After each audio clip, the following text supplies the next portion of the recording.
Boa tarde a todos. Boa tarde, que Deus abençoe a vida de cada um dos irmãos. Eu quero dizer para vocês que sejam bem-vindos ao nosso primeiro debate. Hoje é um debate promovido pelo Departamento dos Adolescentes e que envolveu a igreja como um todo, né? Esse debate ele será gravado, depois ele será postado no nosso canal do YouTube, tá bom? E nós temos um tema principal desse debate, que todos vocês já sabem, que já foi anunciado, que é calvinismo versus arminianismo. Hoje nós temos aqui à frente os nossos dois debatedores, né? O irmão Jefinho, que é bacharel em teologia pelo Time, que é o treinamento ministerial por extensão. Que ano, Jefinho? Oi, Isso. o ano não recordo mais. Não lembro muito bem, né? Mas foi formado, tá, irmãos? Ele tem um diploma, se precisarem, ele mostra. E o Jefinho é um estudante autodidata e é de longa data, né, Jefinho?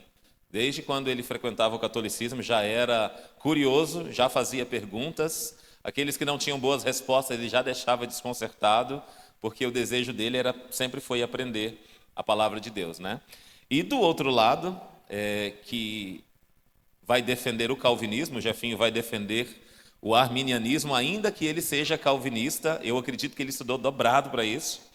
E do lado nós temos aqui o pastor Wesley, que é também bacharel em teologia, mas é pelo Seminário Presbiteriano José Manuel da Conceição, lá em São Paulo. Né, pastor? Foi que ano, lembra?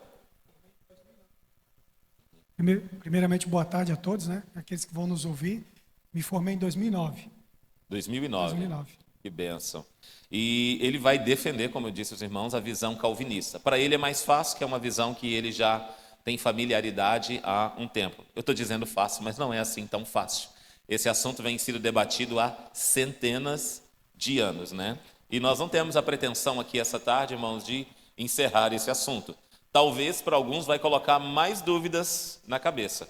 Mas o nosso desejo aqui é que você saia e vá para a Bíblia, vá para casa, que estude, busque mais, que é o mais importante, buscarmos conhecimento do Senhor enquanto nós estamos aqui, né?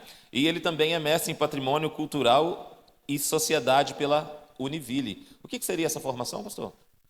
É uma formação que engloba a área de história e também outras áreas de conhecimento, que vai tentar trabalhar essa ideia de que narrativas, objetos, como que elas se transformam em patrimônio, né? Tanto patrimônio material, que o IFAM, que é o instituto hoje que lidera isso, né, no Brasil, mas também imaterial. Às vezes o modo de fazer alguma coisa, por exemplo, tem um pão de queijo lá em Minas, que é um patrimônio cultural imaterial, né? Então surgiu essa oportunidade para mim, em 2017, de ganhar uma bolsa do governo, e eu ganhei, eu fiz esse mestrado, e para mim foi muito bom. Então você cruza a área do conhecimento da escrita, você mistura história, você trabalha com sociologia, um pouco de antropologia, então muito bom. Ai, que bênção, que bênção.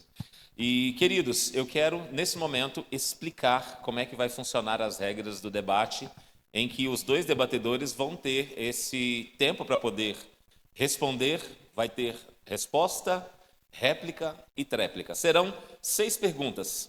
3 perguntas eu farei para o pastor Wesley de forma alternada e 3 perguntas eu vou fazer para o nosso irmão Jefferson. Todas as vezes que eu perguntar para o pastor Wesley, eu vou montar a pergunta aqui, ele vai ter 3 minutos para poder responder, ou seja, ele vai ter que exercer muito a sua síntese, né? O seu poder de sintetizar aqui a sua resposta. Depois o Jefferson vai ter 2 minutos para fazer uma réplica ao que ele falou. Lembrando que como ele vai defender a visão arminiana, ele vai ter que combater, né, as argumentações que o pastor Wesley montar. E depois o pastor Wesley, para não ficar na sua resposta sem fechar, ele vai ter esse período de mais 2 minutos para fazer a sua tréplica. Então, 3 minutos na pergunta, 2 minutos na resposta, né? Resposta 3 minutos, na réplica 2 minutos e na tréplica mais 2 minutos. O tempo que nós temos é um tempo curto e as perguntas vão levar cerca de 7 até 8 minutos, dependendo do desenrolar, então não temos espaço para muitas perguntas. Mas antes de fazer isso, eu gostaria, né, eu vou dar aqui para eles alguns minutinhos, para que eles possam estar fazendo as suas considerações iniciais sobre o tema, o que vai ser defendido, tá, irmão Jefferson, o que vai ser defendido, para que área vocês vocês vão levar essas respostas, visto que eu já passei para eles um esboço inicial, né, do nosso debate. Então, vamos começar com o pastor Wesley. O que você vai defender, né, ainda que o povo já saiba, mas como é que você vai seguir por esse caminho? Ok, boa tarde mais uma vez a todos. Pessoal, é muito importante nós localizarmos vocês do porquê isso. Nós estamos no século XXI e o que nós vamos fazer aqui hoje, o Jefferson e eu, somos apenas um grão de areia numa esteira de discussão que ela já vem desde séculos, né? Desde que Paulo escreveu suas cartas, e ali ele foi trazendo, juntamente com Pedro também, algumas passagens, a questão de que Deus escolhe, de que Deus está predestinando uns para que eles sejam chamados, e a palavra de Deus vai sendo pregada, e essas pessoas vão sendo alcançadas. De lá, não se teve tanto um trabalho de uma construção de um sistema teológico para explicar. Aí Agostinho de Hipona, que ali viveu entre 354 e 430 depois de Cristo, é quem vai trabalhar bem essa doutrina da eleição. E ele era oriundo ali de uma tradição católica, né? E depois dele, obviamente que nós vamos encontrando algumas pessoas debatendo, discutindo, até quando a gente chega ali na Idade Média, aí tem Tomás de Aquino, que também vai discutir um pouco sobre isso, e aí você chega então no período da Reforma. Nós estamos falando aqui, Calvino, por exemplo, que é a posição que eu vou defender aqui, ele morreu em 1563, então ele viveu muito pouco, né? Mas no que ele produziu, como as institutas da religião cristã, ele fez um apanhado tremendo sobre essas posições, né? Do Deus que escolhe, do Deus que predestina, do Deus que dá essa graça, do Deus que revela para nós a condição de pecador que a gente está, e sem o auxílio dele, nós não vamos conseguir caminhar. E olha que ele nem deu tanta ênfase à predestinação. Aí depois dele, aí sim, surgem os calvinistas. Então uma coisa muito importante que vocês precisam entender. Tem alguma coisa ou algumas coisas que Calvino ensinou e eu não concordo? Obviamente. Mas dentro dessa tradição reformada, ela não é um bloco monolítico, igual, todo mundo pensava igual. Na esteira do tempo e no decorrer da história, ocorreu variâncias, ênfases, luzes que eram lançadas mais num ponto do que no outro. E aí, dentro desse debate, que surgiu com os seguidores de Calvino e a reforma protestante na Europa, inclusive Armínio, Jacob Armínio, ele estuda e é formado na tradição calvinista. Só que de dentro da tradição calvinista na Holanda, Jacob Arminius, então ele começa a questionar alguns pontos dessa doutrina. E a partir daí, então, seguidores de Calvino, com seguidores de Jacob Arminius, vão criar esses embates teológicos. O que eles queriam falar partindo do mesmo texto bíblico, o que aquilo queria dizer. Então aqui eu não vou entrar nos detalhes, porque isso aí vai ficar para as perguntas. E o que eu tenho a dizer para vocês é assim, para mim, calvinista e arminiano estão todos dentro do mesmo barco. No mesmo barco em que sentido? A questão do Deus que conhece todas as coisas, que vai ser colocado para ele, e é colocado para mim, nós vamos encontrar muita coisa que nós não temos respostas.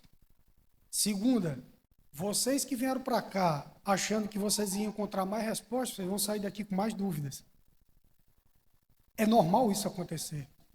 E terceiro, se prepare, porque aqui serão apenas seres humanos pequenos numa tentativa de tentar imaginar como que funciona a mente de Deus. Mas debate entre arminiano e calvinista não surgiu do nada.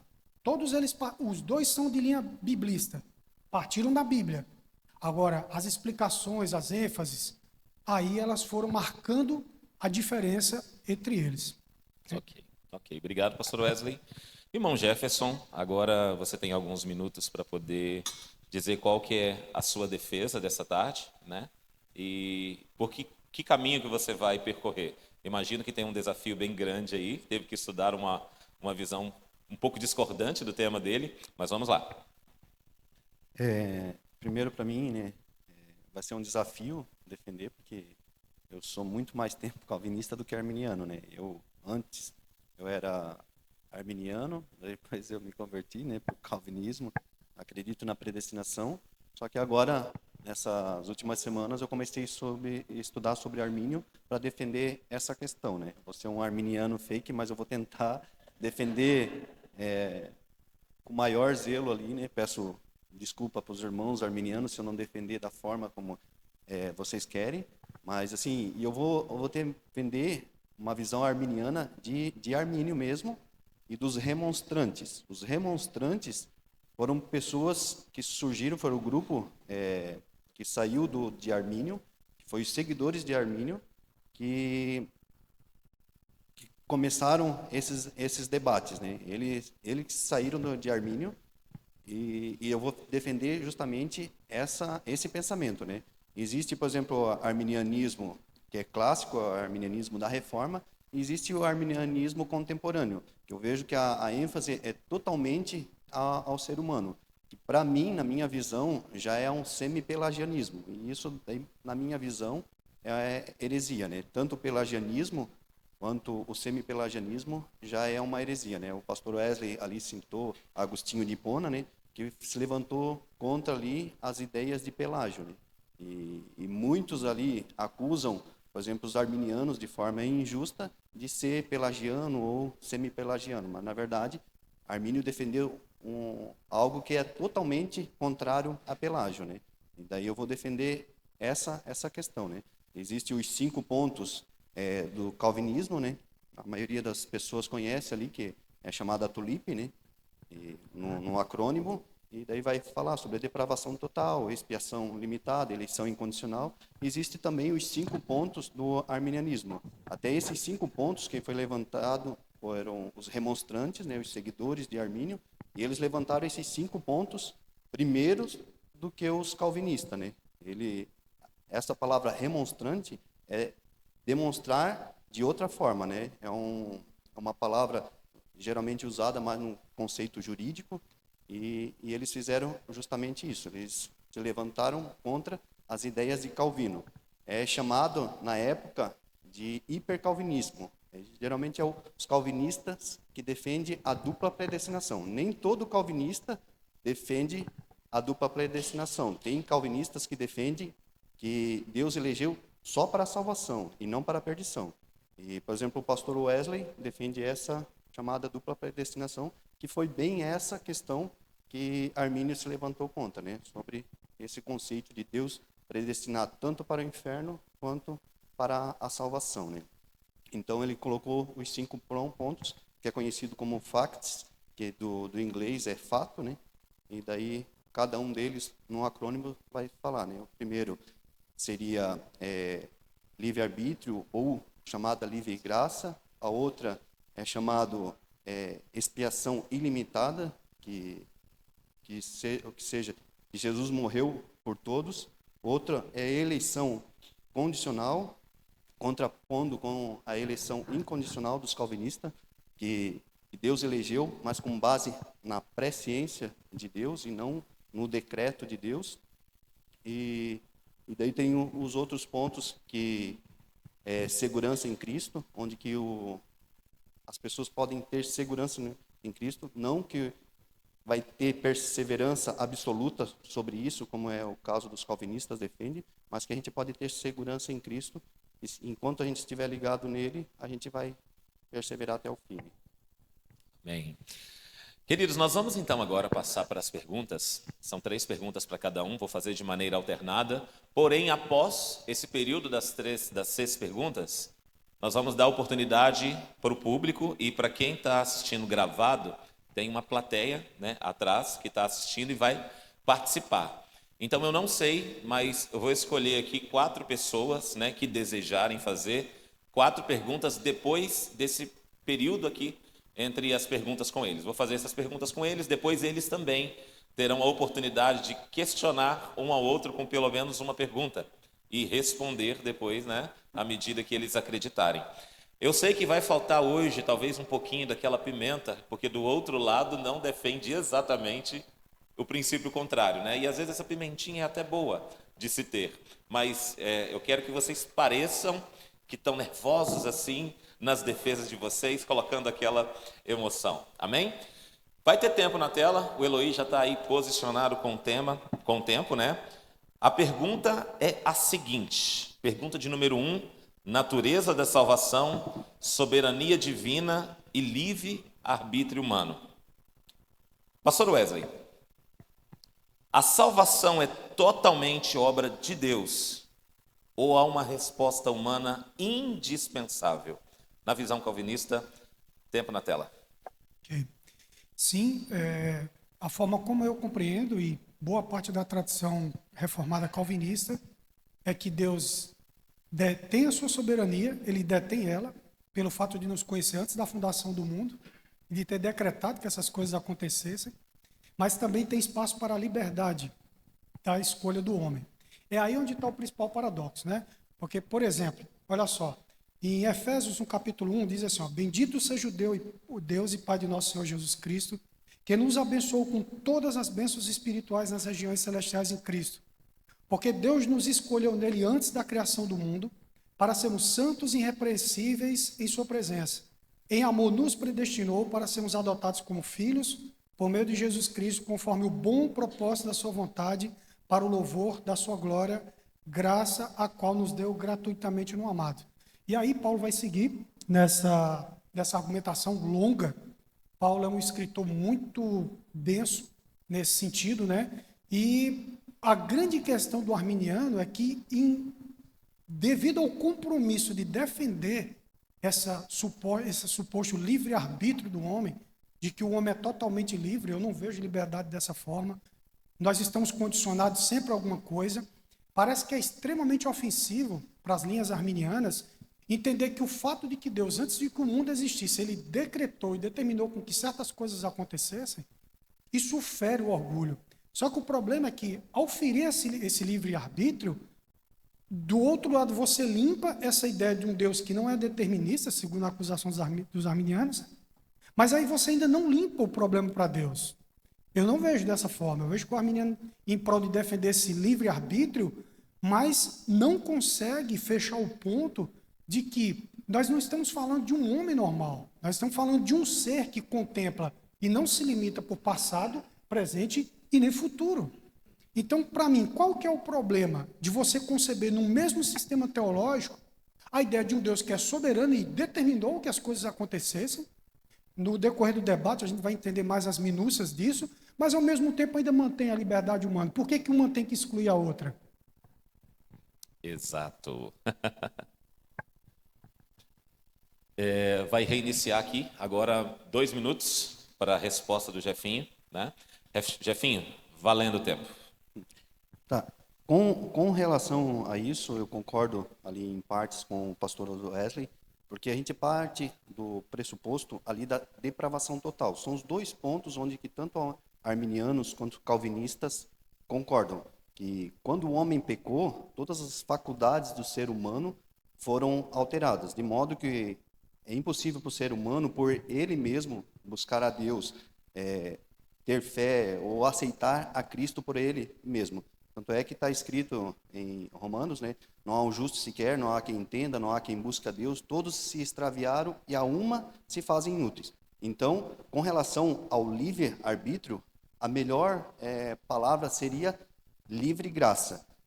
O ser humano, por ele mesmo, ele é incapaz de buscar a Deus. E isso Armínio também pregava.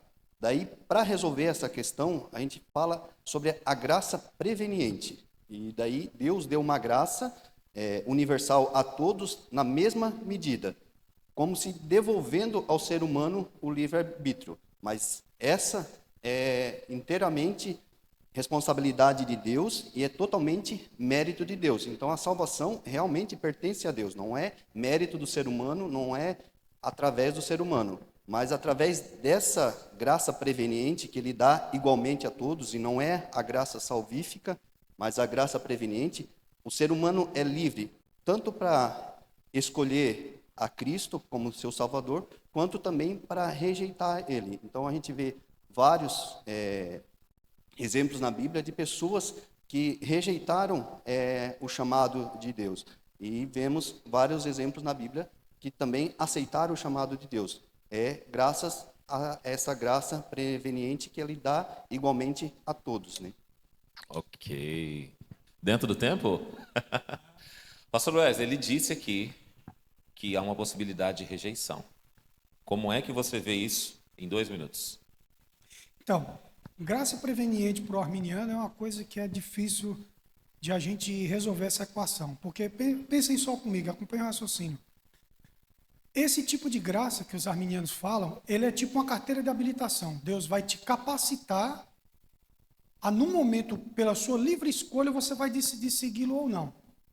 Entendeu? É como uma CNH. Deus está te dando, só ele vê de antemão, ele apenas prevê. Mas parece que ele não vai colocar a mão em nada dentro da sua providência, para que quando aquela graça, quando a pregação do evangelho chegar no seu coração, ela se torne irresistível. É que para o ouvido do arminiano, quando diz assim que a graça de Deus ninguém resiste a ela, parece que Deus está empurrando um remédio ruim na sua boca. Só que eu convido vocês a pensar na experiência de vocês. Quando Cristo falou ao coração de vocês, foi uma coisa que vocês relutaram? Talvez no começo. Mas quando ela vem, ela gera regozijo quando você entende a mensagem da fé, quando você entende a pregação da salvação, você aceita. E isso é Deus que já havia decretado antes. Então, nesse ponto, eu não vejo problema nenhum de que Deus esteja ferindo essa liberdade de agência do homem. Então, se ele resistiu, é porque Deus já determinou que eles iriam resistir. Simples assim. Então, uma presciência de um Deus tão poderoso, que ele apenas só cogita a possibilidade de que um dia você poderá ou não aceitar, é colocar, irmãos, esse é o problema que eu tenho com a linha arminiana, é colocar demais, centrado no homem, a decisão. Para mim, esse é o grande problema, você colocar demais no homem essa liberdade dele dizer o que fazer e o que não fazer, né? Não, Deus vai vir, é um Deus que quer me salvar, ele não vai me jogar no inferno. Beleza, tá, mas mesmo assim eu não quero. Claro, eu estou extrapolando aqui, né? Sim, pronto. Exatamente. Conseguiram pegar o ponto de vista deles, porque as próximas perguntas vão por esse caminho, mas elas vão abrir agora o leque de uma maneira muito grande. A próxima pergunta, ela vai aqui para o nosso irmão Jefferson, defensor assíduo do arminianismo. A capacidade humana, depravação total e graça preveniente, que já foi citado aqui pelos dois, né? Irmão Jefferson, o ser humano, em seu estado natural, é capaz de buscar a Deus por si mesmo ou depende de uma ação prévia da graça? Tempo na tela. Nesse ponto, eu vejo que tanto os arminianos e calvinistas, eles concordam mais. É um ponto assim que tem mais ligação. No estado natural, chamado depravação total, em que o primeiro homem pecou, todas as faculdades do ser humano, elas foram alteradas, de modo assim que tanto a moralidade, a mentalidade, tudo, o homem é incapaz, através dele mesmo, buscar a Deus. Ele precisa de uma intervenção de Deus, senão ele jamais iria responder ao chamado positivamente, ao chamado de Deus, a oferta da salvação. Mas através dessa graça preveniente, ele pode responder positivamente, quanto também ele pode resistir à graça de Deus. Então, quanto a essa questão, ele tanto pode resistir, quanto pode responder positivamente à oferta de Deus. E há exemplos, por exemplo, de pessoas que resistiram à vontade de Deus. Por exemplo, em Mateus 23, 37, diz: Jerusalém, Jerusalém, quantas vezes eu quis reunir vocês como a galinha ajunta os seus pintinhos, e vós não quiseste. Então, a vontade de Deus era reunir eles, mas, no entanto, eles não quiseram, eles resistiram. Quando Estevão estava sendo apedrejado, ele falou: vocês resistem ao Espírito Santo, assim como os vossos pais. Então, a gente vê que há resistência da parte do homem. Então, não é um decreto onde que Deus obriga o ser humano a buscar a Deus ou a aceitar. Então, há certa resistência. E essa graça preveniente, ela foi dada igualmente a todos. Não tem pessoas assim que receberam mais ou menos, entendeu? Foi dada exatamente a todos. É bom estudar o ponto controverso, né? Isso é muito interessante. Aproveitando o tempo que o Jefinho ainda tinha aqui, né? Finalizando agora. Pastor Wesley, você tem aí agora o seu tempo para fazer a sua réplica. Ok. Olha só, gente. Eu vou partir de um versículo aqui, mas não se restringe só a ele, tá? Efésios 2.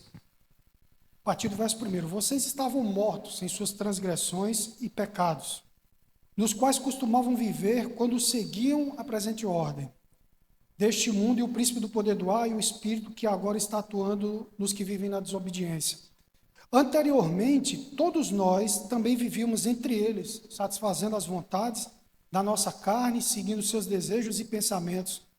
Como os outros, éramos por natureza recebedores da ira. Todavia Deus, que é rico em misericórdia, pelo seu grande amor com que nos amou, deu-nos vida com Cristo. E aí vem a sequência. Então, assim, uma pergunta que o pastor fez para o Jefferson. Sim, eu entendo que mortos como estávamos, precisava sim de um start de Deus primeiro. A questão aqui que diverge entre arminianos e o meu ponto de vista é que o arminiano coloca na mão do homem, então é uma perspectiva antropocêntrica. Tem textos bíblicos que vão falar sobre essa audácia e a petulância humana, eu não tenho dúvidas. Só tentem reagir comigo. Deus disse que escolheu o Faraó para fazer toda aquela obra antes da travessia do Mar Vermelho. Agora, os irmãos conseguem imaginar como é que funciona isso? Um Deus soberano que decreta que as coisas, ele não só previu, mas ele trabalhou para que elas fossem executadas. Uma coisa é planejamento, a outra é execução. Deus disse que planejou e iria executar. Só que quando você vê a fala, porque ele é um agente comunicativo, eu não estou vendo ali Deus falando para o Faraó. Faraó está falando, então, de fato, concordo com meu colega aqui. Existe essa liberdade de agência do homem de olhar para Deus e às vezes até blasfemar. Mas Deus disse, eu determinei que assim fosse. E o irmão vai aumentando o som. Isso aí, irmão. O meu aqui também deu. Jefferson, você tem 2 minutos para fazer uma tréplica ao posicionamento. Quanto à soberania de Deus, os arminianos também concordam com isso. Tipo, a gente vê o texto como ele citou em Efésios, a gente também concorda. Eu não posso olhar para o texto e dizer assim, não concordo com o texto. Tudo que está na palavra de Deus, a gente concorda. Só que a gente vê tanto a responsabilidade de Deus quanto a soberania de Deus. As duas trabalhando de certa forma juntas. A gente vê a soberania de Deus sobre toda a criação da forma assim, que quando Deus criou o universo, ele tinha zilhões de possibilidades. Cada possibilidade, ele via o começo, o ponto culminante e o fim. E ele escolheu exatamente essa história que hoje a gente está vivendo. Então, ele é soberano sobre a criação. De modo que, se ele quisesse ter feito diferente, ele faria. Só que, na soberania dele, ele também quis criar pessoas livres, dotadas de liberdade, pessoas que poderiam tanto escolher ele, aceitar o plano de salvação, quanto também rejeitar. E nisso a gente vê uma soberania até maior no arminianismo do que no calvinismo. Porque no calvinismo, a soberania de Deus, mesmo ele querendo que o ser humano seja livre, o ser humano ele não é livre para fazer as escolhas. A gente vê dentro do arminianismo a soberania de Deus, porque Deus escolheu essa história para ser criada, e a gente vê a soberania de Deus, Deus querendo criar seres livres, tanto para escolher ele, quanto também para rejeitá-lo, né? Em ambos os casos, a soberania está presente, né? Beleza, meu povo. Próxima pergunta agora, dirigida ao pastor Wesley, pergunta de número 3. O tema é a graça e a sua eficácia, né? Graça eficaz versus graça resistível. A graça de Deus é irresistível ou o homem pode resistir a ela? 3 minutos na tela.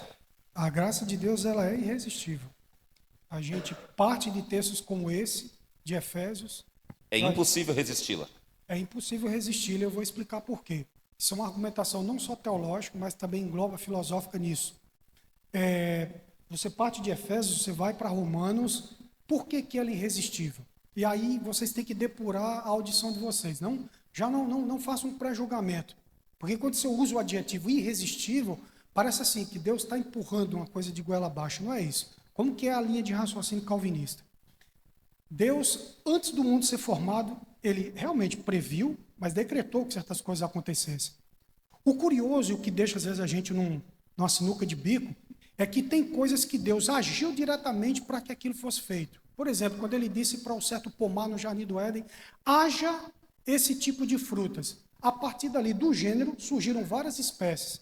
A palavra de Deus é tão poderosa que num ato primário ele deu ordem para uma espécie e todas as outras, até hoje, vão cumprindo a sua ordem. Então, com relação ao ser humano, Deus disse assim, ó, haja vida para vocês. E quando todo esse aparato da providência de Deus vai vir para culminar no momento de você escutar a palavra do dia que vai lhe salvar, porque talvez você tenha escutado várias pregações, mas talvez só de 935 foi que de fato você se diz assim, não, foi dessa que eu me converti. Então, é assim que eu enxergo, partindo da Bíblia. Deus, então, por modos e caminhos que não são conhecidos por nós. Ele usou pessoas diferentes, ele usou métodos diferentes, até chegar em você. E quando ele chega, essa palavra ela é tão eficaz, essa obra ela é tão certeira, que não tem outra saída para você, a não ser você reagir em amor, porque o ato dele não é de um ditador. É isso que a gente precisa enxugar aqui no meio desse debate, que às vezes coloca o calvinismo em maus lençóis. Ah, porque Deus ele escolheu por você. Não, irmão. Não, quando você defende a predestinação, isso não quer dizer que Deus escolheu por você. Vai chegar o momento, ele te escolheu primeiro, mas vai chegar o momento que você vai dar essa resposta para ele. E não é irresistível. Quando a graça de Deus bate, que convence você do pecado, da justiça e do juízo, não existe outra resposta natural. Você vai querer seguir a Cristo. Amém. Os meninos estão se atendo ao tempo, isso é muito bom, né? Vai sobrar até tempo para mais perguntas depois. Eu gostaria de saber se tem alguém aí predestinado a trazer um café para os participantes. Né? Pode ser, não, para os participantes.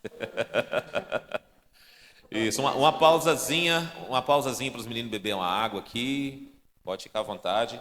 Jefinho quer beber uma água? Já vamos te dar aqui os minutinhos. Você já vai ter 2 minutos para fazer a sua réplica.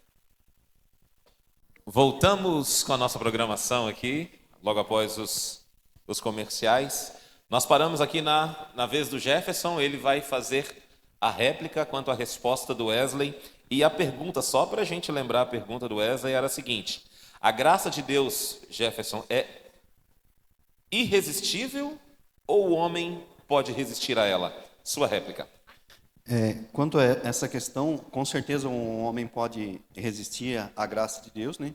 Ele tem vários exemplos na Bíblia de pessoas que resistiram à graça de Deus. Tanto a graça preveniente, ela pode ser resistida, quanto a graça salvífica. Ou seja, o ser humano também ele pode cair da salvação. Ele pode estar salvo e acabar caindo. E tem exemplos aqui, como eu citei, que em Mateus 23:37, que diz: Jerusalém, Jerusalém, quantas vezes quis ajuntar seus filhos como a galinha junto ao seu pintinho, e vós não quiseste. Tem Atos, capítulo 7, versículo 51, que fala Estevão falando para a multidão: vós sempre resisti ao Espírito, e assim como fizeste os vossos pais, também vós fazeis. Hebreus 10:29 diz: de quanto maior castigo cuidais vós, será julgado merecedor aquele que pisar o Filho de Deus e ultrajar o Espírito da graça. E a gente vê assim, pessoas, por exemplo, que eram salvas, é o caso de Demas, que era cooperador no Evangelho com Paulo, e no entanto ele abandonou Paulo, ele disse abandonou, tendo prazer nas coisas do mundo. A gente vê o exemplo de Judas, a gente vê o exemplo de Saul também, que ele tinha o Espírito Santo, mas, no entanto, caiu. E tem vários outros exemplos na Bíblia de que pessoas que estavam ali ligadas ao Evangelho, ligadas a Deus, e, no entanto, caíram. Tanto a graça preveniente ela pode ser resistida e tu dizer não, quanto a graça salvífica também ele pode ser resistida. Pessoas que estão salvas, elas têm que cuidar para não cair. Por isso que tem várias advertências na Bíblia que diz, aquele que está em pé, cuide para que não caia.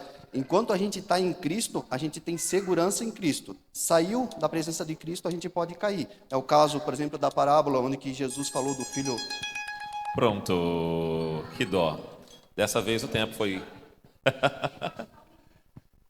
Sim, não vale. o envolvimento da plateia. Olha, eu achei muito boa a defesa do Jefferson, né? A torcida do lado arminiano ali gostou também, né? Eu quero ver se o pastor Wesley concorda, né, com o que o Jefferson falou aqui na sua réplica. Bora lá? Ah, não, eu não concordo, porque assim, quando nós vamos falar desse ponto ainda da resistência do homem, a gente tem que olhar primeiro da perspectiva de Deus, é uma tentativa humana tentando entender a mente de Deus, e você partir da perspectiva humana. É óbvio que eu concordo com um texto como esse de Jesus, quando ele fala de Jerusalém, há uma liberdade de agência daquelas pessoas. E eu vou mais, eu volto lá no Antigo Testamento e eu comento das várias vezes que o povo de Israel foi um povo de dura cerviz. Então eu, como um reformado calvinista, nesse ponto, eu não vejo problema. Para mim não é um imbróglio. O homem, Deus chegando, pregando, Jesus no seu ministério, e muitos recusaram e abandonaram, dizendo que sermão e discurso duro esse seu. Eu não vejo problema nisso, mas pensem comigo. Se atentem ao Deus a quem vocês estão servindo. Se Deus é tão poderoso, que vê tudo, sabe de tudo, conhece tudo, está em todos os lugares. Esse povo que caiu e resistiu, só existe uma consequência lógica para ele, porque não eram eleitos. Porque os que foram eleitos antes da fundação do mundo, eles podem até vacilar em alguns momentos, eles podem até tentar resvalar os pés, como fez Asaf, mas não vai cair. Claro, depois nós vamos discutir no ponto que isso aí pode gerar uma arrogância de que uma vez salvos, salvos para sempre. Eu queria, gente, que a coisa fosse tão simples dessa forma. Arminianos e calvinistas estão dentro do mesmo grupo. Tanto eles como nós temos que procurar respostas, não só para a questão da liberdade humana, o homem tem direito de vociferar, de gritar contra Deus e dizendo, se eu não quiser, eu não quero. Não, nós temos que procurar, ele e eu, explicar se depende do homem, que Deus é esse, que se rende a um grupo que diz para ele, eu não quero e vai ser conforme minha vontade. Então é problemático o arminianismo, muito problemático. Obrigado, pastor. Essa resposta dele foi boa, mas de ambos os lados a gente vê tantas afirmações fortes, né? Eu gosto de estar sempre lembrando os irmãos que, apesar de ter começado muito arminiano, hoje eu não sou 100% arminiano, porque a Bíblia me dá esse espaço, né? Eu acho que por isso é importante esse tipo de conversa, esse tipo de debate. Eu espero que os irmãos estejam escutando bem, aproveitando, né? Mastigando essas informações e consultando na Bíblia também, porque eles leem, pode ser que alguma coisa fique presa dentro do contexto imediato que já responde essa pergunta, né? Jefferson, uma pergunta para você agora, pergunta de número 4, o tema é eleição divina, predestinação e presciência. Essa palavra presciência, ela pode ser usada em alguns lugares, mas eu vou deixar que o Jefferson fale a respeito dela. Vamos lá. A eleição é incondicional, feita por soberana vontade de Deus ou baseada na presciência de que Deus tem da fé humana? Jefferson, 3 minutos para você. Tá. A eleição, ela não é incondicional. Não que ela significa que é por algum mérito humano. Como eu expliquei já da graça preveniente, Deus dá a graça. Sem essa graça, é impossível para o ser humano buscar Deus. Então, o mérito a gente vê que é totalmente para Deus e não para o ser humano. Mas ela é condicional porque o ser humano tem que crer. E daí, quando ele responde positivamente, sim, ele é um eleito de Deus. A gente vê lá em 1 Pedro, capítulo 1, versículo 2, diz assim, ó, eleitos segundo a presciência de Deus Pai, pela santificação do Espírito para a obediência e aspersão do sangue de Jesus Cristo. Graça e paz vos sejam multiplicados. Ou seja, a gente é eleito através da graça, baseado na presciência de Deus. Deus previu que tal ser humano ia crer, então ele predestinou aquela pessoa. Aquele é um eleito de Deus. Um eleito, assim como o pastor Wesley falou, ele não tem como cair da graça. Porque se um eleito cair, significa que Deus errou na presciência. E realmente, com relação à presciência, Deus não erra. Então, assim, não tem como o eleito cair. Mas Deus só elegeu baseado na presciência de Deus. Ele viu a pessoa que ia aceitar, então ele elegeu esse para a salvação, né? É o saber antecipadamente, né? Pastor Wesley, o Jefferson foi foi bem resumido aqui na resposta. Mas vamos lá para a nossa réplica. Vamos lá. 2 minutos. A eleição, ela é incondicional. Eu vou usar uma outra passagem que não fala nada a respeito disso, para poder ajudar vocês na analogia. Teria alguma forma de Lázaro sair para fora se Deus não tivesse chamado? Naquela ressuscitação? Não. Impossível. Então aproveita essa analogia para dizer, se nós estamos mortos, quero que vocês entendam isso. Todos estão destituídos da glória de Deus. É assim que fala Romanos 3. Todos. Judeus e não judeus. E lembre-se que Romanos era uma carta que Paulo estava disputando justamente com o judaísmo ali ferrenho. Falando para judeus e dizendo que no plano de Deus agora os gentios seriam inclusos. Então, estávamos mortos. E Deus então envia a sua palavra, então o chamado é eficaz. Eu não consigo, na minha linha de raciocínio, conceber uma ideia de um Deus que vai deixar na mão da gente e dizer assim, ó, Deus ele vem com a pregação da palavra perfeita. Aquela que ressuscitou Jesus do túmulo para você, para mim, e você vai ponderar e vai dizer assim, não, eu acho que eu não quero. Se a intenção de Deus era salvar, é aí o grande pedra de tropeço para o arminiano. Tá na mão de vocês, do homem, decidir que é eu quem escolho Deus e não que Deus me escolhe primeiro, então por que Deus ainda vai permitir ficar ovelhas de um lado e bodes do outro? A presciência nesse caso não me serve de nada, gente. O que adianta só um Deus que prevê, mas vai deixar na mão do homem decidir? Mas se o homem está morto, como é que ele vai entender sobre vida? Por isso, para mim, é incondicional. A eleição Deus escolhe antes, como diz o texto de Paulo, citando Esaú e Jacó, antes que os dois tivessem feito bem ou mal, Deus escolheu. Agora, onde é que está o espinho? E eu sou honesto para admitir isso como um reformado calvinista. Mas por que então que Deus escolheu um grupo e outro não, Wesley? Ah, meu irmão, aí eu não sei. Só sei que ele diz assim, Deus não é injusto e vai ter misericórdia de quem ele quiser. Pronto. Jefferson? Essa afirmação de eleição incondicional, ela é estranha pelo seguinte, tem duas pessoas, vou dar como exemplo, há duas pessoas, e Deus elegeu incondicionalmente as duas. As duas, elas estavam na mesma posição, elas estavam, os dois, nenhum buscava Deus, nenhum entendia, como está escrito na Bíblia. Só que ele elegeu um para salvação e outro para condenação. A gente vê só a posição daquela pessoa salva, mas se olhar para a pessoa, por exemplo, que está condenada, Deus escolheu exatamente aquela pessoa para ir para o inferno, e a pessoa não tem possibilidade nenhuma de responder positivamente ao chamado de Deus, e Deus ainda responsabiliza o ser humano. Ou seja, ele não tem como buscar a Deus, e Deus ainda responsabiliza ele por ele não ter buscado a Deus, mas Deus fez exatamente ele para ele não buscar a Deus. Então, assim, é uma coisa muito confusa, e ainda Deus mandar essa pessoa para o inferno. Então, tipo assim, não tem como aceitar isso dentro das Escrituras, né? Foge totalmente da questão de Deus sendo justo, no caso. Gente, vocês estão percebendo coisas aí, né? Glória a Deus. Pastor Wesley, agora é contigo a nossa quinta pergunta. Nós vamos para a penúltima pergunta, né? O tema é perseverança dos santos. Segurança eterna versus possibilidade de apostasia. E se puder, até dar um pitaquinho do que seria apostasia aí, rapidinho, só para quem não souber entender de forma mais teológica. A pergunta é: um verdadeiro cristão pode perder a salvação ou a salvação é definitivamente garantida? 3 minutos. Não, ele não pede a salvação partindo de um princípio. Mas vós não credes porque não sois das minhas ovelhas. As minhas ovelhas ouvem a minha voz, eu as conheço e elas me seguem. Eu dou a vida eterna, jamais perecerão e ninguém as arrebatará da minha mão. João, Evangelho, capítulo 10, versos 27 ao 29. Quem que falou isso? Nosso mestre Jesus.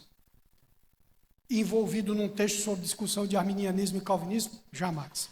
Eu acrescento muito mais problemas. Eu acho que não só a questão de Deus responsabilizar, como o Jefferson falou ali, mas o fato de a gente encontrar salmos imprecatórios, onde Deus permitiu, essa a principal acusação dos ateus, um Deus que permitiu com que mulheres grávidas e crianças morressem, eu acho que está dentro do mesmo pacote de incômodo filosófico e teológico do porquê que Deus escolhe uns e outros não.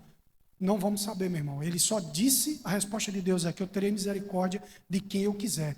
Nós estamos, como humanos, procurando os motivos. Só que na Bíblia, Deus não vai nos dar os motivos nos detalhes que eu e você queremos. Ele só diz assim, eu os amei, e aqueles eu odiei. Ou, em outras palavras ali, eu irritei a Esaú. Dói para nós, principalmente nessa área de uma pregação de um Deus de amor.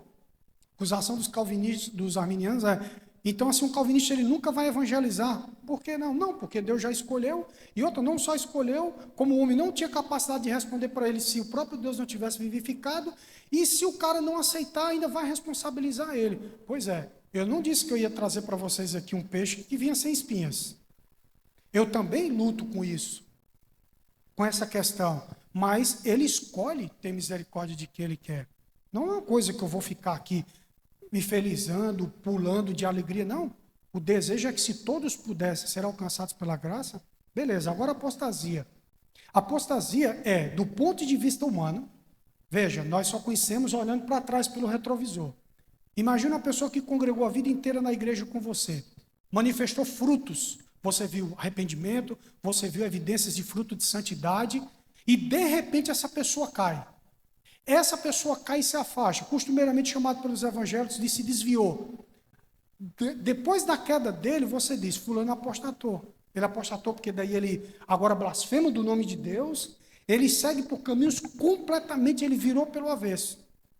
Então, nossa avaliação ela vai ser sempre pontual. Mas suponhamos que já fizesse parte do plano de Deus a queda e o reingresso dessa pessoa. Aí a pessoa volta.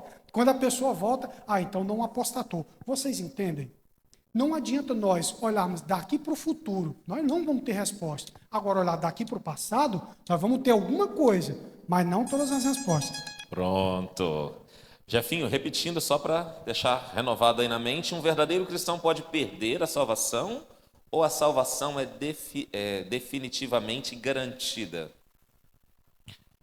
Eu tenho uma visão diferente do pastor Wesley, né? Pastor Wesley, por exemplo, na visão calvinista, é chamada o último ponto do calvinismo, a perseverança dos santos. Que os eleitos vão perseverar até o fim, baseado no decreto de Deus. Obrigatoriamente, ele irá perseverar até o fim. Já na visão arminiana, a gente fala a segurança em Cristo. É o quarto ponto do arminianismo. Como Jesus disse ali, permanecei em mim e eu permanecerei em vós. Todo ramo, se não permanecer na videira, não pode dar fruto. Então, a gente tem que permanecer em Cristo para produzir fruto. Enquanto a gente está em Cristo, a gente tem a segurança em Cristo.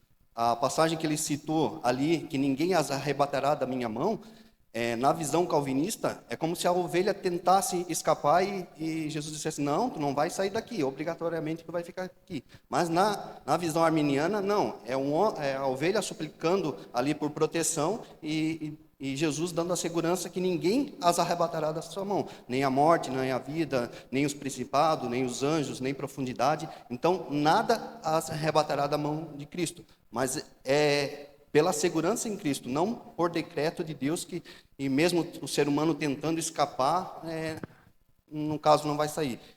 Cristo advertiu, se permanecerdes em mim, eu permanecerei em vós. Todo ramo que não produzir fruto será cortado. Então, tem essa condicionante que é de permanecer em Cristo. Enquanto a gente está em Cristo, a gente vai perseverar até o fim. Se o homem sair da presença, ele já não vai conseguir perseverar. É o caso, por exemplo, do filho pródigo. Ele saiu da presença do pai, ele ficou lá por conta própria e depois teve que retornar. E tem outras pessoas que se apostataram da fé, como eu citei ali no caso de Demas, que era cooperador do... Pronto. Estava indo bem, né? Pois bem, pastor, 2 minutos. Ok, na minha perspectiva, esses que Jesus disse, permanecer em mim e eu permanecerei em vós. Para mim, eu não vejo que Deus está falhando na eleição. Só para mim está dizendo que aqueles que realmente, definitivamente saírem e não voltarem mais, não estavam predestinados para isso. Mas deixa eu fazer uma pergunta para vocês. A escolha de Judas foi falha de Deus? Vocês acham que quando Deus escolheu Judas para ser um dos 12, Deus só tinha uma presciência de que ele falharia ou Deus já sabia exatamente que ele o iria trair? Parábola do trigo e do joio. Gente, eu sempre vou pontuar isso. Perspectiva humana, perspectiva de Deus. Isaías, os meus pensamentos não são iguais aos vossos. A lavoura cresce junto. Você só percebe a diferença entre joio e trigo quando está maduro.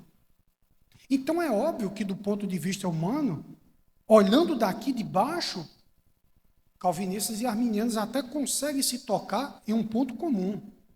Pelo que eu estou vendo agora, com sua assiduidade, os frutos que você apresenta, para mim, de santidade, de arrependimento, eu consigo enxergar você como um eleito de Deus. Só que não sou eu que tenho os decretos. Não sou eu que estou olhando de cima como Deus vê. É muito complicado. Então, quando você joga assim, que não é nada disso assim, conforme o Jefferson colocou, de que parece que a ovelha está querendo se desgarrar. Não, mas se o amor de Cristo é atrativo, por que eu vou me afastar? Se quando o próprio Davi disse que preferia cair nas mãos do Deus vivo do que cair nas mãos dos homens, e olha que foi um homem segundo o coração de Deus e cometeu vários pecados e transgressões, mas não afasta de mim, Senhor, a alegria da tua salvação. Davi entendia de predestinação? Não nos temos como Paulo entende. Revelação é progressiva. Assuntos vão ficando mais claros no fluir do rio. Pronto. É interessante que, para a nossa última pergunta da minha parte, né, ele mencionou aqui Judas. E Jefferson, a última pergunta é para você. E ela é bem curta, mas ela é instigante, provocativa. E é sobre Judas. A pergunta é a seguinte: Judas foi substituído porque caiu? Ele foi substituído por Matias, né? Porque ele caiu ou porque ele morreu?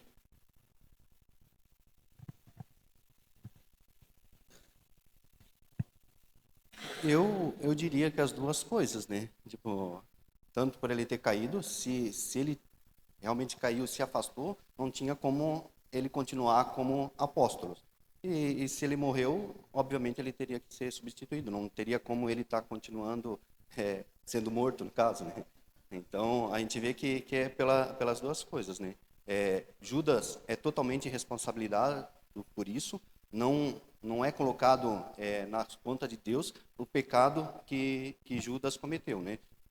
Pedro diz que ele mesmo adquiriu para si esse juízo, né? Ele vai lá em Atos dos Apóstolos, capítulo 2, Pedro vai responsabilizar exatamente Judas por essa questão, né? E não colocar nas contas de Deus, porque Deus levantou exatamente para isso, né? Claro que Deus escolheu isso, por causa que ele já via que Judas iria trair, e foi levantado justamente para isso. Não porque ele decretou cada passo que Judas faria, dizendo assim, obrigatoriamente que Judas teria que trair, né? Ele levantou sabendo que tal pessoa iria trair e entregar o Filho de Deus. Então, a gente vê Deus escolhendo Judas como apóstolo, levantando exatamente para essa questão, mas não responsabilizando Deus pelo pecado de Judas, no caso. Pastor Wesley, Judas foi substituído por Matias, né? Foi porque ele caiu da fé, porque ele traiu Jesus, porque ele perdeu, ou foi porque ele morreu? Não, porque ele foi escolhido antes da fundação do mundo para isso. Eu sei que pode machucar e ferir um pouco o nosso ego, e uma explicação que eu preciso dar para vocês.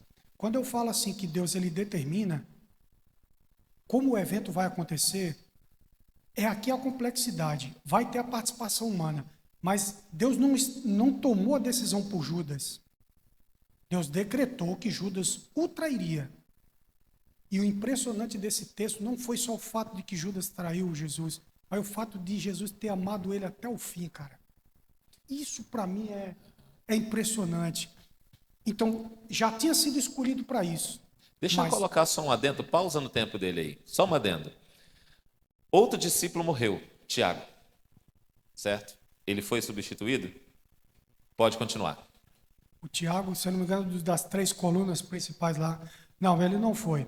A questão do número ali dos 12 discípulos, dos primeiros 12, né? Sim. Eu acho que para substituir Judas de imediato é para que continuasse.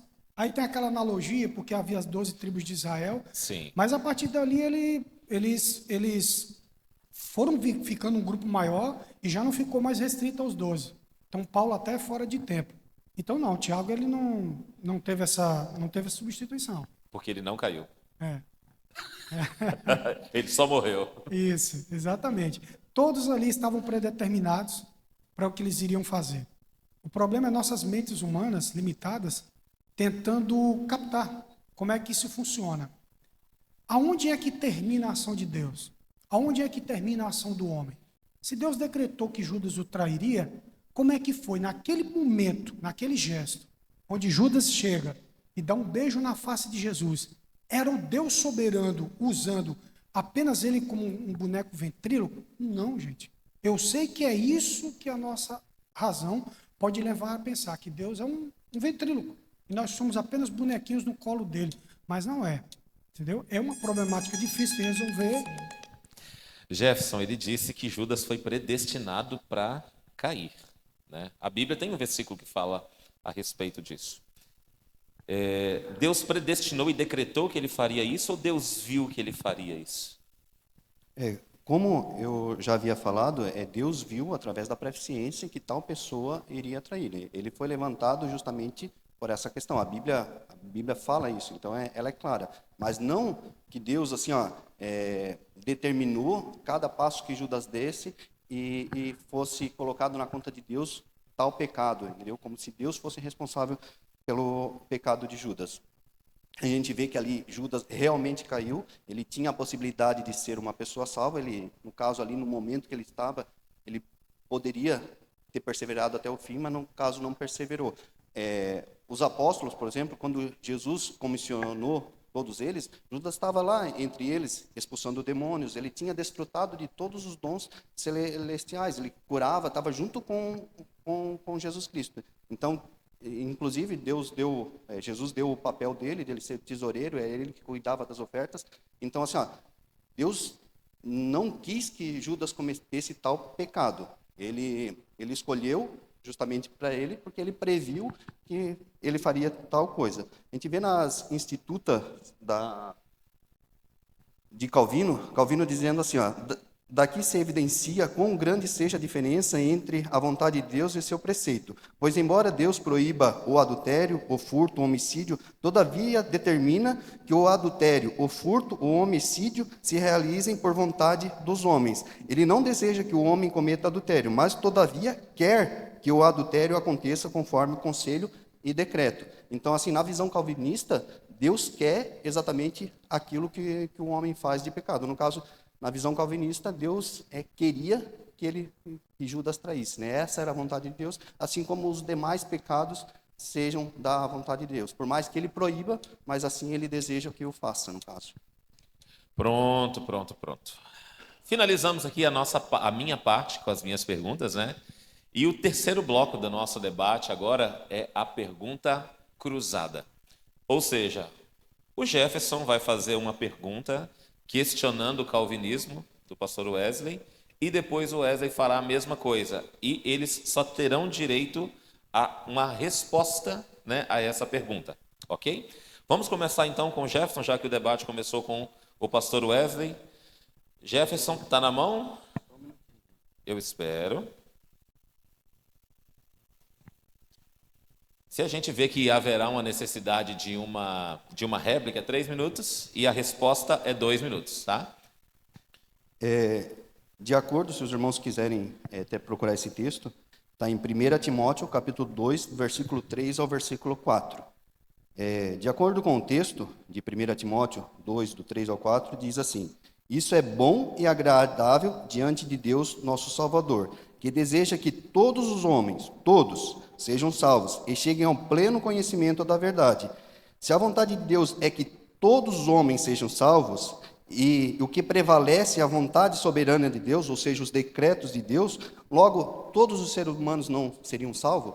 E com relação a esse texto, ali de 1 Timóteo, a gente vê uma citação de Spurgeon. Spurgeon também era um calvinista, que diz bem assim, com relação a esse todos. Ele elaborou uma pergunta, hein? Isso. Todos os homens, Spurgeon dizendo, né? Todos os homens, dizem ele, isto é, alguns homens, falando dos calvinistas, que ele considera insinceros. Todos os homens, dizem ele, isto é, alguns homens, como se o Espírito Santo não pudesse ter dito, alguns homens, se ele quisesse dizer alguns homens. Todos os homens, dizem ele, isto é, alguns de todos os homens, como se o Senhor não pudesse ter dito todos os tipos de homens, se fosse isso que ele quisesse dizer. O Espírito Santo, por meio do apóstolo, escreveu todos os homens, e sem dúvida ele quis dizer todos os homens. Eu sei que como poderia tirar força das palavras todos, de acordo com o meu próprio sistema teológico, mas não me sinto no direito de fazê-lo. Se a Bíblia diz todos os homens, então eu creio que significa todos os homens. E se em outro lugar ela não impõe um limite, então aceitarei esse limite. Mas se não o faz, não ouso limitar o que Deus disse. Então o texto, na visão do próprio Spurgeon, está falando todos os homens. Então, se Deus deseja que todos os homens sejam salvos, e o que prevalece é o decreto de Deus, é a vontade soberana de Deus, por que então todos os homens não vão ser salvos? Pastor, saia dessa agora. É a mesma pergunta que eu jogo para o arminianismo. Se Deus só previu que os homens, um grupo seria salvo, porque eu não penso que o arminiano não vê que um grupo será salvo. Por que no final Deus deixa então um grupo se perder? Só você olhar qual ponto de vista você está olhando. Essa questão da gente fundamentar toda uma teologia em cima de um pronome como esse, não só nessa passagem bíblica, Spurgeon realmente era calvinista, mas nesse ponto ele discordava, ele achava que realmente era para todos os homens, que Jesus morreu para todos os homens. Mas se ele morreu para salvar todos os homens, por que no final dos tempos vamos ter dois grupos, o dos salvos e dos perdidos? Para mim, joga numa questão, mais uma vez, de fragilizar o poder de Deus. Vocês entendem? Eu encontro uma passagem de Judas, que foi meu irmão de Jesus, no livro antes do Apocalipse, pois certos indivíduos se introduziram com dissimulação, os quais desde muito foram antecipadamente pronunciados para esta condenação, homens ímpios que transformam em libertinagem a graça do nosso Deus. Você está vendo? Então o calvinismo ele é um edifício teológico que é erigido não por conversação, por papo furado. Arminianos e calvinistas partem de textos bíblicos. Uns vão ser mais espinhosos para calvinistas, outros vão ser mais espinhosos para arminianos. Então, a questão é essa daqui. Cristo ele morreu por todos, mas esse todos eu entendo, que é todos aqueles de tribos, raças, povos, línguas e nações. Não todo indivíduo da face da terra que viveu em todos os tempos e vão viver ainda até o dia da volta de Cristo. Não dá para você pegar, fazer uma interpretação de um texto bíblico, de um único texto bíblico, de você pegar esse único pronome, que no grego é neutro, que pode classificar muita coisa, para você defender. Gente, interpretação bíblica. Você começa com unidades menores, o que cada palavra vão formar uma frase. Depois dessa frase, você vai para unidades maiores, você vai entender período e oração. Aí você trabalha a sintaxe, você sai da morfologia, que é o que ele citou, e você vai para a sintaxe. Sintaxe, você vai daí partir para a semântica, e na semântica você pensa em significado. Às vezes a mesma palavra, colocada em contextos diferentes, vão significar coisas diferentes. Então eu não posso simplesmente me valer desse único versículo, e com todo respeito ao Spurgeon, admiro ele demais, mas para mim não necessariamente é um ponto fundamental que venha questionar que Deus não morreu por todos os homens e é por todos os homens. Eu sei, eu admito que para uma proposta evangelística e missionária, isso é vamos dizer assim, um tiro na culatra para o calvinismo, né? Como é que eu vou me motivar a pregar se Deus não morreu por todos os homens? Eu não penso assim. Justamente porque eu não sei quem são os eleitos, nesse grupo que está aqui eu vou pregar com intensidade para todos, porque eu não sei quem vai estar salvo ou perdido, né? Pois olha. Então, vou deixar o Jefinho aqui com uma tréplica de 2 minutos, porque senão ele vai sentir falta disso, tá? Depois a gente faz também para você, tá bom? Vamos lá, Jefinho, 2 minutos. A Bíblia ali diz que há todos os homens, não tem como interpretar de outra forma. Só que a vontade soberana de Deus é que o homem seja livre para escolher. Por isso que o ser humano, nem todos os seres humanos vão ser salvos. É justamente porque a vontade soberana de Deus é que o homem tenha a livre escolha. E não é só um texto da Bíblia que está todos. Se a gente olhar Romanos capítulo 3, versículo 22, diz: isto é a justiça de Deus por meio da fé em Jesus Cristo para todos os que creem, pois não há distinção. em 1 Timóteo, foi esse que eu citei, que deseja que todos os homens sejam salvos e cheguem a um pleno conhecimento da verdade. 2 Pedro 3,9 diz: o Senhor é paciente para convosco, não querendo que nenhum pereça, senão que todos venham a arrepender-se. 1 João, capítulo 2, versículo 22, diz assim: mas pelos pecados do mundo todo. Ezequiel 33, 11 diz: diz-lhes: tão certo como eu vivo, diz o Senhor, Deus, não tenho prazer na morte do ímpio, mas sim em que o ímpio se converta do seu caminho e viva. Ou seja, Deus quer salvar a todos, quer que o ímpio se converta, só que isso não acontece justamente porque Deus dá a liberdade para o ser humano escolher a ele ou rejeitá-lo, né? Então, Deus não obriga o ser humano nem a ser salvo e nem a ser condenado. O chamado do Evangelho é para todos, mas só alguns respondem positivamente, porque ele dá liberdade a todos eles, né? Ele não obriga que o ser humano seja salvo, né? Muito bem. Pastor Wesley, agora é a sua vez de fazer uma pergunta caprichada para o nosso arminiano de plantão. Então, bora lá, irmão Jefferson. Acompanhe o raciocínio. Se Deus apenas ele prevê essa suposta graça preparatória, Deus está olhando o mundo, está lá na eternidade contemplando o mundo, e ele apenas tem uma presciência. Eu sei de mais ou menos o grupo em todas as N possibilidades do que vai acontecer, e deixo na mão deles a responsabilidade. Aí o homem, então, com livre-arbítrio, segundo sua posição, uns começam a escolher Deus, outros não. Uns começam a escolher Deus, outros não. Uns começam a escolher Deus e outros não. Se é realmente o desejo de Deus salvar todos os homens, por que haverá perdidos? Justamente por essa questão, que o ser humano é livre para escolher entre o certo e o errado. Ele diz lá em Deuteronômio, eis que proponho a vida e a morte, a bênção e a maldição. Escolha, pois, a vida para que viva. Ele dá essa opção ao ser humano, né, de escolher o mal ou o bem. Ele preenche essa necessidade do ser humano, decaído pela depravação total, pelo pecado, e ele dá novamente o direito de o ser humano escolher, ou para a salvação ou rejeitá-la. E até mesmo quando ele salva, chamada a graça salvífica, ainda tem a possibilidade de o ser humano cair da salvação, que é todos aqueles personagens que eu citei, né? Judas, Saul, Jeroboão também. Ele diz que se ele permanecesse, a linhagem dele permaneceria, a dinastia de Jeroboão, mas no entanto ele se voltou. Israel, ele vai fazer várias advertências assim para que Israel permaneça no amor dele, permaneça nos mandamentos. Ele dá essa responsabilidade para o ser humano, mas no entanto muitos seres humanos acabam desobedecendo, né? Não tem como Deus dizer para fazer algo se ele decretou o ser humano para não fazer e ainda responsabilizar ele por isso. Então eu não vejo dessa forma. E aí, pastor? Então, aí agora eu convido. Então, beleza, entendi seu ponto de vista. Mas agora, olhemos para o outro lado. Vocês não acham que, beleza, a resposta, ela parece simplificar as coisas. Deus deu o direito de você escolher. Se vai ter perdidos, é porque a pessoa escolheu o caminho errado. Mas agora, olhando para Deus, Deus, ele monta todo um plano salvífico para salvar o homem.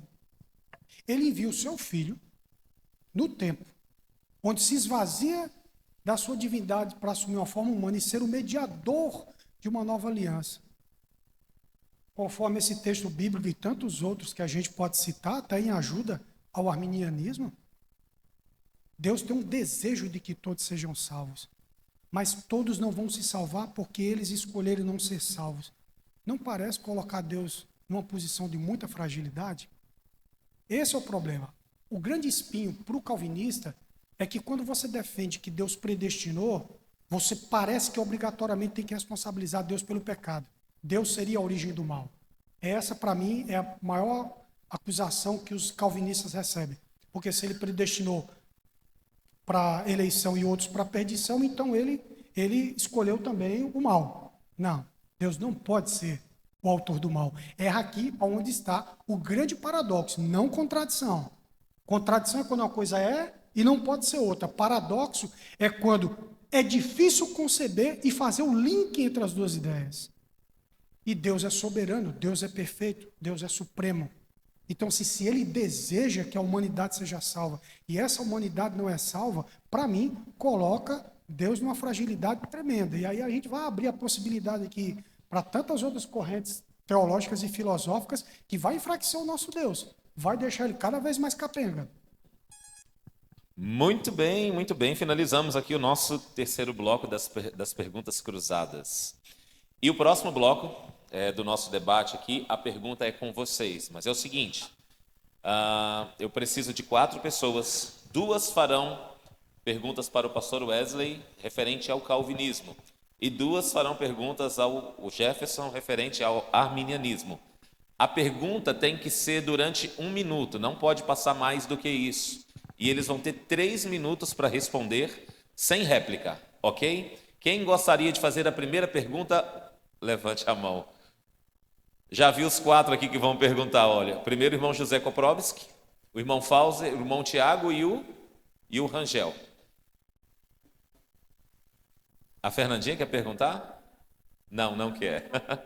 Vamos começar então com o nosso irmão José Koprovski. Leve um microfone para ele.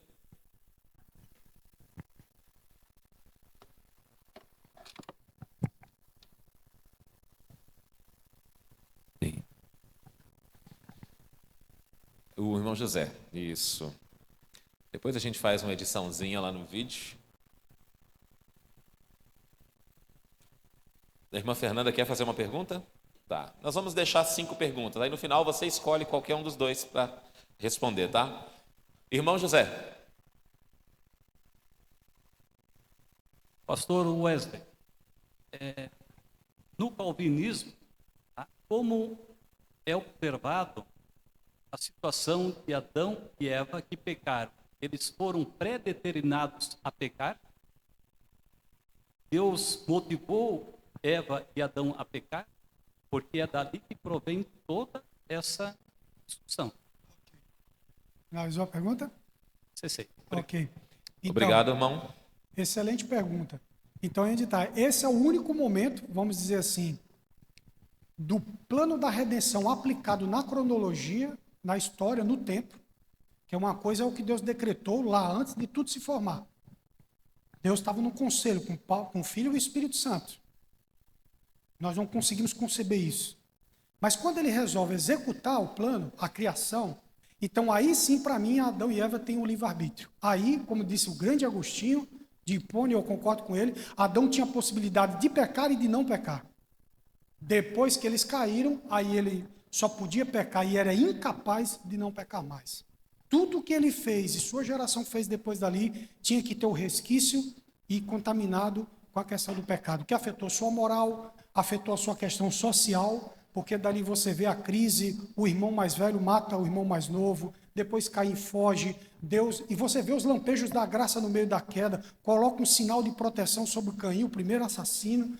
Então, é isso. Antes tinha livre-arbítrio. Aí sim eu concordo com os arminianos. Só que depois aí não tinha mais. Aí a condição do homem decaiu, que se não for auxiliado pela graça, tanto para dar o start, como para ajudar ele no processo da santificação, santificação é processo. Regeneração é um bebê, nasceu. Ele não vai se desenvolver? Na vida espiritual é a mesma coisa. Deus gerou você pela palavra da salvação.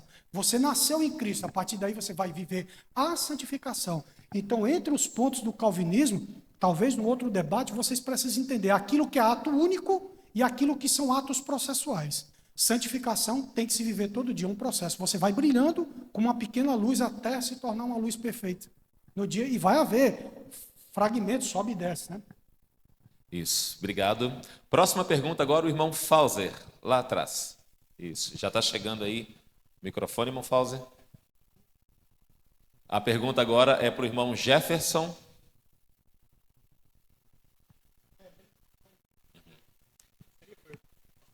Se o senhor fizer para ele, depois os 2 próximos tem que fazer para o Jefferson. Eu acho que vai dar meu lá. Pastor Wesley, sim. eu vejo que na conclusão do templo do rei Salomão, Deus dá uma diretriz para ele de escolha. Lá em 2 Crônicas 7,14, que diz o texto assim: se o meu povo, que se chama pelo meu nome, se humilhar e orar e buscar e se converter dos seus maus caminhos, então eu ouvirei do céu e perdoarei os seus pecados e sararei a sua terra. E estarão abertos meus olhos e atentos meus ouvidos para a oração que se fizer neste lugar. Bem, vou além disso. Cristo fez uma parábola no qual ele disse que um senhor ele fez as bodas do filho e mandou convidar os magistrados, as pessoas que tinham um alto escalão. E essas pessoas não vieram, então ele manda convidar novamente. As pessoas não vão. Então, por último, ele diz: olha, aquele que você encontrar aí, você me traga, né, vamos festejar. E assim foi feito. Bom, e para resumir a minha pergunta, Jesus disse: ide, pregai o evangelho a toda criatura, aquele que crê e for batizado será salvo, porém o que não crê será condenado. Eu vejo um pouco difícil a explicação de uma predestinação mediante esses textos. Por gentileza, me responda. Ok. É que assim, quando a gente pensa nos decretos, não tem como a gente imaginar que Deus pensou isso uma etapa de cada vez. Só tenta, faz um exercício simples. Pensa num Deus perfeito, que não falha. É um desafio enorme para nós. Ele projetou tudo já. Quando chegou a época da execução das coisas, o fato dele ir anunciar o evangelho, a rejeição de um indivíduo ou de grupos já estava predeterminado. Eu não vejo que isso precisa entrar em conflito. Eu convivo muito bem com a ideia de um Deus que predestinou, mas que dentro nesse caldo da predestinação vão ter ações minúsculas que é de inteira responsabilidade do homem. Então, ele vai lançar, Deus ele lança a sua palavra, a sua semente. Uns vão recusar e outros vão aceitar. Só que na narrativa, do ponto de vista humano, é isso que dá a entender num primeiro momento. O homem tem o poder de resistir a essa graça de Deus. Mas faz um pouquinho o exercício e pensa num Deus que não se limita por tempo nem espaço e que ele sabe todas as coisas. Assim, a palavra hebraica para conhecimento, que é o Yadá, ela não é apenas um conhecimento de passar, olhar e ver. É um Deus que penetra no fundo da alma e te conhece de um jeito que você nem mesmo se conhece. Então, quando eu concebo a ideia de um Deus que tem essa magnitude de conhecimento, e ele não saber quem é que vai ser o eleito e quem é que vai ser o perdido, aí me complica. Agora, eu não vejo problema essas rejeições, eu não vejo problema de pessoas recusarem do número de ateus e do monte de bodes que vão estar à esquerda lá no dia do grande juízo. Para mim, Deus já não só tinha visto, como determinou que as coisas fossem assim. Agora, o que eu concordo com você, que sempre vai ser espinhosa, não é o como Deus faz, irmão Fausto, mas é o porquê que ele faz. Vamos supor que aqui tivesse um eleito e um perdido no dia do juízo. Por quê, Senhor? E famílias vão ser divididas naquele dia, né? Poderá ser que o filho esteja de um lado e o pai e a mãe do outro. Só o fato da gente pensar nisso aqui, meu Deus, já dá um asco na alma. Então, gente, eu estou dizendo, arminianos e calvinistas estão dentro do mesmo barco. Nós estamos tentando compreender a palmos a mente de um Deus que chegou a dizer, Isaías, que fez até o ímpio para o dia do mal. Pensa só. Ele disse assim pelos profetas: Babilônia vai tomar Jerusalém. Só que ele não deu os detalhes de como que Nabucodonosor ia fazer isso. Todos os detalhes. E aí, soberania de Deus e responsabilidade humana. Amém, obrigado. Próxima pergunta agora é com o irmão Tiago. Tiago e o irmão Rangel. A pergunta de vocês seria para o Jefinha? A sua? Então, Tiago, você vai fazer sua pergunta, faça para o Jefinho, mas ele vai te responder como um calvinista, então. Agora você pode incorporar, né, de novo. Responda como um calvinista a pergunta do Tiago, Jefinho. Dá para sair da caixinha, entrar na caixinha assim? Vamos lá, Jefinho. Vamos lá. Jefinho, você como um calvinista, A visão calvinista, ela entende que Deus decretou todas as coisas, correto? Então, os calvinistas afirmam que o Senhor levantou o faraó para escravizar o povo no Egito, correto? E ele endureceu o coração de faraó, correto? E que faraó não tinha como dizer não. Não, eu vou liberar o povo, correto? Mas então, como você explica esse texto aqui, capítulo 9 de Êxodo, versículo 12. Porém, o Senhor endureceu o coração de Faraó, e este não ouviu como o Senhor tinha dito a Moisés. Pois o Senhor só vai interferir na decisão de Faraó depois da sexta praga. Antes disso, o Faraó ele toma decisões do seu próprio coração. O Senhor só intervém no livre-arbítrio dele depois da sexta praga. Está lá no capítulo 9, no versículo 12. Antes disso, Faraó tomou decisão por conta própria. Então, aí fica meio confuso o decreto de Deus, porque o Senhor só interfere no coração dele depois da sexta praga. Como explicar esse versículo? Obrigado, Tiago. A minha visão de calvinista, ela, por exemplo, eu não sou supralapsariano. O que é isso? Supralapsariano é que crê que Deus decretou antes da queda. Ou seja, a minha visão é que os decretos de Deus foram após a queda. É chamado infralapsariano. Então, com essa visão calvinista, eu não creio que Deus elege ninguém para condenação, tá? Eu creio que todos, por causa do pecado, todos eles estavam caminhando rumo ao precipício, que é a condenação. E Deus, assim, pela misericórdia dele, escolheu alguns para a salvação. Então, Deus ele não compactua com o pecado do faraó. Pelo contrário, assim, Deus ele dá graça, essa graça preveniente ou chamada graça comum, tanto os calvinistas quanto os arminianos concordam. Só tem algumas visões diferentes. Então, ele dá graça comum a todos eles. O faraó ele poderia responder algumas coisas assim positivamente. Quanto mais Deus tira da graça dele, mais o coração dele o endurece. Quanto menos de Deus está, mais o coração do homem é endurecido. O coração meu ou de qualquer outro é tão duro quanto o do faraó na sua natureza caída. É por causa da graça de Deus, a graça comum primeiramente, depois a graça salvífica, é que a gente pode responder positivamente a Deus. Então, quanto menos de Deus a pessoa ter, mais endurecido é o coração dele. E Deus levantou o faraó justamente por isso. Deus conhece tudo, ele é soberano sobre todas as coisas, e lá em Romanos ele disse para isso mesmo